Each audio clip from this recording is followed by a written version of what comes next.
Aktivis bongkar penempatan warga Rohingya di Johor Bahru. Masuk ikut mana? You masuk ikut mana? Singapura? Jemam Malaysia. Kereta Honda. Oh, you tengok.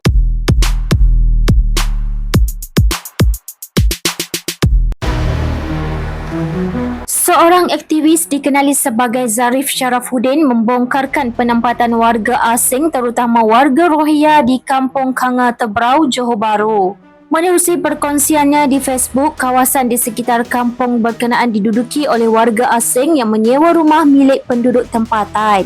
Apa yang mengejutkan adalah ada warga asing yang memiliki kereta mewah hasil bekerja di dalam negara. Situasi itu menjadi sangat membimbangkan untuk warga tempatan apabila semakin ramai warga asing yang menetap di setiap pelosok kampung di negara ini.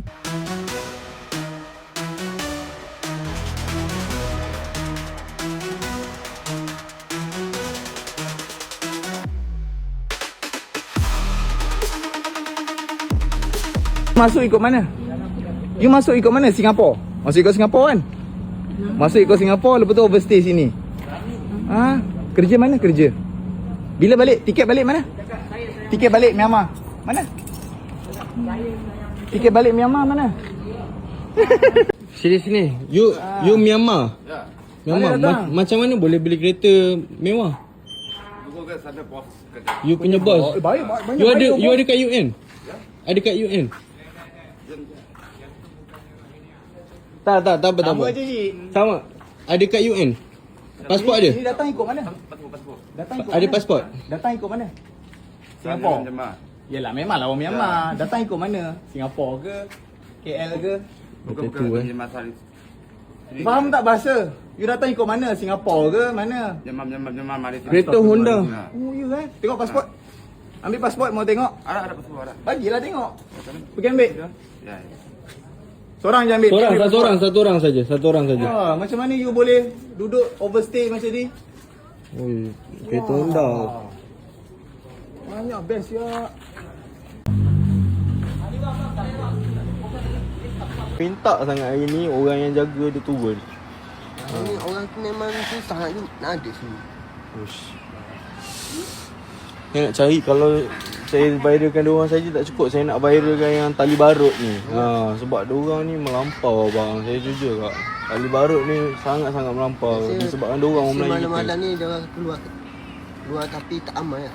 Malam-malam pun ada kak. Ada, Aktif sini. Kadang-kadang diorang main depan rumah je. Main depan rumah. Buat apa bang agak-agak? Biasa lepas isyak.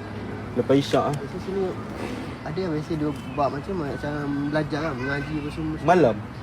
Oh bukan siang kan? Dia punya orang sekolah? Malam. Itu ada dekat tong sampah tu kan. Ada yang kedai tinggi tu. Ya. Yang tu lah tadi saya pergi. Itu kedai dia lah tu.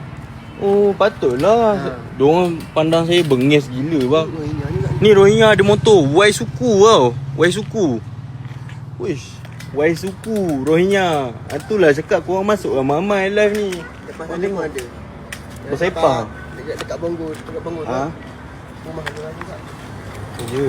Saya tak maaf bang ganggu sebab saya pun bukannya saya tak ada orang saya kenal kat sini. Tak apa. Saya datang seorang-seorang ni. Tu yang macam nak jumpa orang kat sini nak tanya.